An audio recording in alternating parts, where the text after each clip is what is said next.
এই রত্না, হ্যাঁ ভাবি। ওই যে পাড়ায় সারা আছে না, হ্যাঁ হ্যাঁ, কি হয়েছে গো? ওর বিয়ে জানিস? হ্যাঁ, এতদিন থেকে বিয়ে বাড়ির খাবার খাইনি গো ভাবি।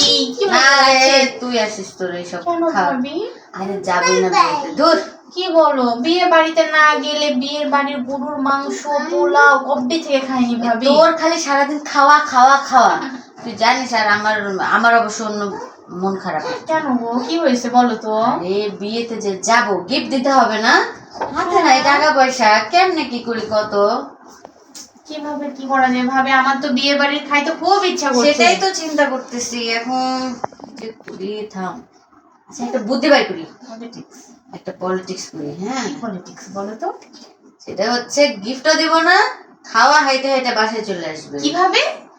আরে পায়ে একটা সুন্দর করে ব্যান্ডেজ করে নেব, তারপরে ফোন দিব। ফোন দিয়ে বলবো, ভাবি আমার তো পা ব্যথা, পা ভেঙে গেছে, যাইতে পারবো না। আর বাসায় তো কেউ নাই, আপনার ভাই নাই, এখন রত্না তো আমাকে দেখাশোনা করছে, ও তো যাইতে পারবে না।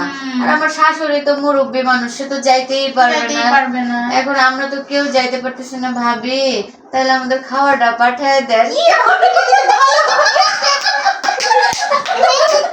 তোমাদের খালি ছিল মানুষের